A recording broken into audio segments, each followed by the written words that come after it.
Hi myself Madhubala பிரபு. இன்னைக்கு வந்து நம்ம ஒரு இன்ட்ரெஸ்டிங்கான டாபிக் பற்றி தான் பேச போகிறோம். என்ன அப்படின்னா why do breakups happen in relationships. அதாவது ஒரு ரிலேஷன்ஷிப்குள்ள பிரேக்கப் அப்படிங்கிறது எதனால நடக்குது அப்படிங்கிறத டிஸ்கஸ் பண்ண போகிறோம். ஸோ வீடியோ வந்து ஸ்கிப் பண்ணாமல் பாருங்கள். அண்ட் இப்போ தான் நீங்கள் ஃபர்ஸ்ட் டைம் என்னோட வீடியோ பார்க்குறீங்கன்னா ப்ளீஸ் என்னோட சேனலை சப்ஸ்கிரைப் பண்ணிடுங்க. அண்ட் அப்படியே பக்கத்தில் இருக்க பெல் ஐக்கானையும் ப்ரெஸ் பண்ணிடுங்க. ஸோ தட் நான் எப்போ என்ன வீடியோ போட்டாலும் உங்களுக்கு சட்டுன்னு நோட்டிஃபிகேஷன்ஸ் வந்துடும். ஓகேவா? வாங்க இப்போ வீடியோக்குள்ளே போகலாம். எல்லாரும் வந்து வீடியோ ஸ்கிப் பண்ணாம பாக்குறீங்கன்னு நினைக்கிறேன். ஸோ நம்ம டைம் வேஸ்ட் பண்ணாம நேரா கண்டென்ட் குள்ள போயிடலாம். ஸோ பிரேக்கப்ஸ் நடக்கிறதுக்கான ஃபர்ஸ்ட் ரீசன் என்ன அப்படின்னா கம்யூனிகேஷன். கம்யூனிகேஷன்னா என்ன? பேசுறது, இன்ட்ராக்ட் பண்றது. ஸோ நான் தினமும் என் ஆள்கிட்ட வந்து ஒரு 3-4 தடவை கால் பண்ணி பேசுறேன், வீடியோ கால் பண்றேன், சாட் பண்றேன், டெக்ஸ்ட் பண்றேன், அண்ட் வீக்லி ஒன்ஸ் கூட வெளியே போறோம். பட் ஆனாலும் எங்களுக்குள்ள பிரச்சனை வருது அப்படின்னா I'll tell you. ஆனால் ஆக்சுவலாக பார்த்தீங்கன்னா அதெல்லாம் பண்ணுறது நமக்கு நம்மளே வச்சுக்கிற ஆப்னு தான் நான் சொல்லணும். ஆனால் அது வேற வீடியோ, அது நம்ம அப்புறம் பார்த்துக்கலாம். ஸோ அப்போ கம்யூனிகேஷன்னா என்ன அப்படின்னா ஃபர்ஸ்ட் விஷயம், கம்யூனிகேஷன் அப்படின்னு டெவலப் ஆனதே நான் என்னோட ஃபீலிங்ஸை மற்றவங்களுக்கு எக்ஸ்பிரஸ் பண்ணுறது தான்.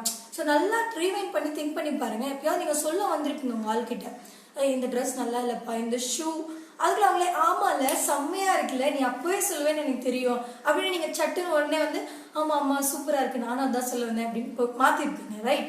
ஸோ அப்போ அந்த இடத்துல கம்யூனிகேஷன் அடிப்படுது. அண்ட் செகண்ட் விஷயம், நீங்க சொல்ற விதம். அதாவது நம்ம ஒரு விஷயத்த என்ன சொல்றோம் அப்படிங்கிறத விட எப்படி கன்வே பண்றோம் அப்படிங்கிறது ரொம்ப ரொம்ப முக்கியம். இப்போ ஃபார் எக்ஸாம்பிள் பார்த்தோம் அப்படின்னா ஈவினிங்ல நீ ஏன் லேட்டா போயிட்டு வர, எனக்கு எவ்வளவு பயமா இருக்கு, லைக் நீ எப்பவுமே ஃபோன் எடுக்க மாட்டேற, எப்பவுமே மெசேஜ் எடுக்க மாட்டேற, உனக்கு சென்ஸ் இல்லையா? லைக் ஆக்சுவலா நீங்க சொல்ற விதம் வந்து அவங்களோட சேஃப்டி பத்தி, அவங்களோட செக்யூரிட்டி பத்தி. பட் ஆனா அது நீங்க வந்து எந்த மாதிரி சொல்றீங்க அப்படிங்கிறது முக்கியம். அட் த சேம் டைம் அவங்க அதை எப்படி எடுத்துக்கிட்டாங்கன்றதும் முக்கியம். ஏன்னா இப்படி நீங்க பேசும்போது அது அவங்களுக்கு கோவமா தெரியும். அட் த சேம் டைம் அவங்க எப்படி நினைச்சுப்பாங்கன்னா, என்ன இவன் இப்பவே இவ்வளோ கண்ட்ரோல் பண்றான் நம்மள, இவ்வளோ ரெஸ்ட்ரிக்ட் பண்றான் நம்மள அப்படிங்கிற மாதிரி இருக்கும். ஸோ இதெல்லாம் தான் வந்து கம்யூனிகேஷன்ல இருக்க ப்ராப்ளம். ஸோ ஆல்ரெடி நான் நல்லா கம்யூனிகேட் பண்ணிட்டு இருக்கேன், ஆனா வந்து பிரச்சனை வருதுன்னா இதெல்லாம் செக் பண்ணிக்கோங்க. ஓகேவா? அண்ட் அடுத்த விஷயம் வந்து பாத்தீங்க அப்படின்னா அட்டென்ஷன். அட்டென்ஷன்னா என்னம்மா, அவங்களுக்கு அட்டென்டிவா இருக்கிறது அதானே. நான் தினமும் so sweet, so cute, I love you, I miss யூன்னு ஒரு 20 தடவையாவது அனுப்பிச்சிடுறேனே, அதுவே அட்டென்ஷன் இல்லையா அப்படின்னா அது அட்டென்ஷன் இல்லை. சரி, அட்டென்ஷன் அப்படிங்கறது ஐஸ் வைக்கிறதோ இல்லை அப்ரிஷியேட் பண்றதோ கிடையாது. அட்டென்ஷன் அப்படிங்கறது அவங்கள வந்து நம்ம கவனிக்கிறது. இந்த சென்ஸ் அவங்க பேசுறத அவங்களுக்கு மரியாதை கொடுத்து கவனிக்கிறது, அதுக்கு நம்ம ரெஸ்பாண்ட் பண்றது. ஸோ ஒரு விஷயம் அவங்க உங்ககிட்ட எமோஷனலா இல்லை பெயின்ஃபுல்லான ஒரு விஷயத்த சொல்றாங்க அப்படின்னா you should be supportive. Okay, என்ன நடந்தாலும் பரவாயில்ல, பார்த்துக்கலாம் அப்படிங்கிற ஒரு ஹோப்பை நீங்க கொடுக்கணும். அட் த சேம் டைம் அவங்க வந்து ஏதோ ஒரு விஷயம் சொல்றாங்க அப்படின்னா எனக்கு புரியுது, எனக்கு கேக்குது அப்படின்னு சொல்லிட்டு போனை நோண்டுறது, இல்லை எங்கேயோ பார்த்துட்டே நீ சொன்னதே தான் திருப்பி சொல்றப்பா, அதே என்னால கேட்டுட்டே இருக்க எரிச்சல் ஆகுது. சரி, ஒரே விஷயம் திரும்ப சொல்லும் போது அது வேற மாதிரி அர்த்தம் கொடுக்கும், ஒரே மாதிரி அர்த்தம் கொடுக்காது. நீங்க நல்லா கவனிச்சு பாத்தீங்கன்னா தெரியும். அதனால நீங்க அட்டென்ஷன் கொடுக்கும் போது அந்த இடத்துல ஒரு ஹெல்தியான ஒரு ரிலேஷன்ஷிப் வந்து ஃபார்ம் ஆகும், ரொம்ப ஸ்ட்ராங்கா இருக்கும். ஏன் அப்படின்னா இன்னைக்கு மக்கள் எல்லாருமே எதிர்பார்க்கறது ஒரு சப்போர்ட் அண்ட் ஒரு ஹோப் தான். அதை நீங்க கொடுக்குறீங்க அப்படின்னும் போது கண்டிப்பா உங்களோட ரிலேஷன்ஷிப் பிரேக் ஆகவே ஆகாது. ஸோ இதையும் வந்து பார்த்துக்கோங்க. அண்ட் அடுத்த விஷயம் என்ன அப்படின்னா கிவிங் பர்சனல் ஸ்பேஸ். என்னம்மா நீ இப்படி சொல்லிட்ட, நான் எவ்வளோ பர்சனல் ஸ்பேஸ் அவனுக்கு கொடுத்துருக்கேன் தெரியுமா, அவள் என்ன பண்ணாலும் எனக்கு ஓகே, அவள் எனக்கு எவ்வளோ பர்சனல் எவ்வளோ முக்கியம் தெரியுமா அப்படின்னா கரெக்டு. ஆனால் உங்கள் லைஃப்ல நீங்கள் பர்சனல் ஸ்பேஸ் கொடுக்கறத பற்றி நான் சொல்ல, அவங்களோட லைஃப்ல அவங்களுக்கு நீங்கள் பர்சனல் ஸ்பேஸ் கொடுக்குறது.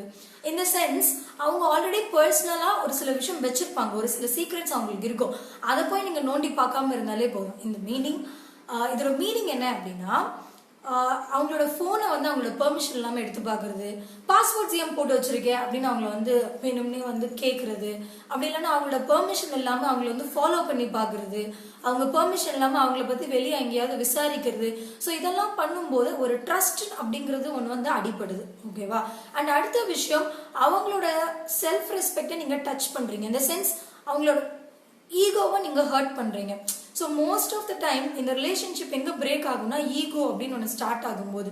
ஸோ இப்போ நீங்கள் வந்து இந்த பர்சனல் ஸ்பேஸை கொடுக்கல அப்படின்னா கண்டிப்பாக இந்த மாதிரி ப்ராப்ளம்ஸ்லாம் அரைஸ் ஆகும். அதை நீங்கள் பர்சனல் ஸ்பேஸ் கொடுத்தீங்க அப்படின்னா அவங்களுக்கு நீங்கள் மரியாதை கொடுக்குறீங்கன்றது புரியும், ஒரு ஜெனுவினிட்டி இருக்கும் அந்த ரிலேஷன்ஷிப்பில். அதே மாதிரி அந்த ரிலேஷன்ஷிப் வந்து எவ்வளோ சண்டை வந்தாலும் அதை வந்து நார்மல் ஆக்குறதுக்கு ஒரு நல்ல ஆப்பர்ச்சுனிட்டியாக இருக்கும். And at the same time நீங்கள் எந்த அளவுக்கு பர்சனல் ஸ்பேஸ் கொடுக்குறீங்க அப்படிங்கிறதுல தான் அந்த ரிலேஷன்ஷிப் உங்களுக்கு எவ்வளோ முக்கியம், அந்த ஆப்போனன்ட் பார்ட்டிக்கு நீங்கள் எந்த அளவுக்கு வந்து ஒரு ஜெனுவினாக ஒரு ஹானஸ்டாக ஒரு வேல்யூ கொடுக்குறீங்க அப்படிங்கிறது தெரியும். ஓகேவா?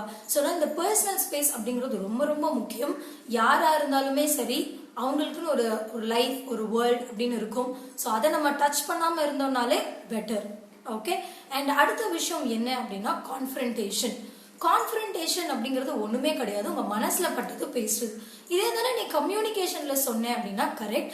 கம்யூனிகேஷன்ல நம்ம வந்து ஒரு விஷயம் சொல்ல வந்து அதை அப்படியே வந்து மறைச்சிருவோம், ரைட்? பட் கன்ஃபரன்டேஷன்ல நம்ம சொல்லவே மாட்டோம். ஃபார் எக்ஸாம்பிள், எனக்கு ஜெலசியா ஃபீல் பண்றேன், இல்லை நான் பொசசிவா ஃபீல் பண்றேன், இல்லை நீ செய்யற ஒரு விஷயம் எனக்கு பிடிக்கல, எனக்கு கஷ்டமா இருக்கு, எனக்கு அன்கம்ஃபர்டபுளா இருக்கு அப்படிங்கறத நம்ம சொல்லவே மாட்டோம், அட்டெம்ப்ட் பண்ணவே மாட்டோம்.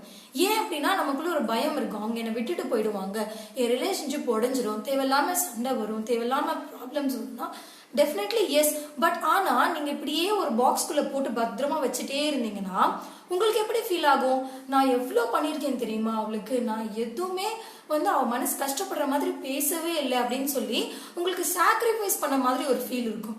சரி, ரிலேஷன்ஷிப் அப்படின்னு வரும்போது ரெண்டு பேருமே வந்து அந்த ரிலேஷன்ஷிப்ல வாழணும். ஒருத்தருக்காக ஒருத்தர் சாக்ரிஃபைஸ் பண்றது ரிலேஷன்ஷிப் கிடையாது. அண்ட் இன்னொரு விஷயம், கண்டிப்பா நீங்க அந்த பாக்ஸ்குள்ள போட்டுட்டே வந்தா ஒரு நாள் ப்ரெஷர் குக்கர் மாதிரி கண்டிப்பா வெடிக்க தான் போகுது. பட் அன்னைக்கு வெடிக்கும் போது இன்னும் பூதாகரமா அது வெடிக்கும். ஸோ அப்படி வெடிக்கும் போது நீங்க ஏதாவது சொல்றீங்கன்னு வச்சுக்கோங்களேன், இவ்வளோ நாள் நான் உனக்காக இதெல்லாம் சொல்லாமலே இருந்தேன் அப்படின்னா அவங்க திருப்பி கேட்பாங்க, அப்ப இப்ப மட்டும் நீ ஏன் சொன்ன? அண்ட் இன்னொரு முக்கியமான ஒரு கேள்வியும் கேட்பாங்க, எல்லாம் நீங்க சொல்லிடுமா, அப்ப நீ இவ்வளோ நீ மனசுல வச்சுட்டு இருக்கல அப்படின்னு கேட்பாங்க. ஸோ இந்த மாதிரி கொஸ்டின்ஸ்லாம் வரும்போது உங்களால ஆன்சர் சொல்ல முடியாது. அண்ட் இவ்வளோ நாளா நீங்க அமைதியா இருந்ததுக்கு ஒரு வேல்யூவே இல்லாம போயிடும். ஸோ பெட்டர் தட் அப்பவே ஏதோ ஒரு ப்ராப்ளம், ஏதாவது ஒரு டவுட் இருக்கு அப்படின்னா அங்கவே வந்து கிளியர் அவுட் பண்ணிட்டீங்க அப்படின்னா ஒரு ரிலேஷன்ஷிப்ல வந்து ஒரு டிரான்ஸ்பரன்சி இருக்கும், அதாவது ஒரு கிளாரிட்டி இருக்கும், எந்த ஒரு ஒளிவு மறைவுலாம் இல்லாம இருக்குன்னு சொல்லுவோம்ல, அந்த ஒரு விஷயம் வந்து அந்த இடத்துல இருக்கும். அண்ட் அடுத்த விஷயம் என்ன அப்படின்னா டேக் இட் ஃபார் கிராண்டட். இது என்ன டேக் இட் ஃபார் கிராண்டட் அப்படின்னா, ஏன் ஆள் தானே, என்னை விட்டு எங்க போயிட போறான், என்னை விட்டு அவளுக்கு வேற வழி கிடையாது அப்படின்னு வந்து ஒரு அட்வான்டேஜ் எடுத்துக்கிறது, அவங்கள வந்து வேணும்னே வந்து டீஸ் பண்றது, அழ வைக்கிறது, அவங்கள வந்து காயப்படுத்துறது, நோக்கடிக்கிறது, அடுத்தவங்க முன்னாடி அசிங்கப்படுத்துறது. அபியூஸ் அப்படிங்கிறது வெறும் செக்ஷுவல் அபியூஸோ இல்லை வந்து அவங்கள போட்டு அடிக்கிறது மட்டும் கிடையாது. வேர்பலா அவங்கள காயப்படுத்துறோம் அப்படின்னா, அதாவது சில வேர்ட்ஸ் வந்து அவங்கள காயப்படுத்துற மாதிரி யூஸ் பண்றோம் அப்படின்னா அதுவும் கூட ஒரு அபியூஸ் தான், லைக் வேர்பல் அபியூஸ். ஸோ அதுவும் வந்து தண்டனைக்குரிய ஒரு விஷயம் தான். ஸோ முடிஞ்ச வரைக்கும் உங்க பார்ட்னரை டேக் இட் ஃபார் கிராண்டடா எடுத்துக்காம அவங்களுக்கும் வந்து ஒரு ஈக்குவல் ரெஸ்பெக்ட் கொடுத்து அவங்களும் ஒரு ஹியூமன் பீயிங்கா மதிச்சு நம்ம நடந்துக்கிட்டோம் அப்படின்னா நம்மளோட ரிலேஷன்ஷிப் லாஸ்டிங்கா இருக்கும். ஏன்னா நம்ம நினைச்சிட்டு இருப்போம், லைக் என்னை விட்டு அவ எங்க போயிட போறா, என்ன பண்ணாலும் என்கிட்ட தான் திரும்பி வருவா அப்படின்னு. பட் வந்து ஒரு 10 தடவை அவங்க திரும்பி வரலாம், பட் 11வது தடவை பாத்தீங்கன்னா திடீர்னு காணாம போயிடுவாங்க. அப்புறம் பாத்தீங்கன்னா உங்களுக்கு ஒரு பெரிய லாஸ்.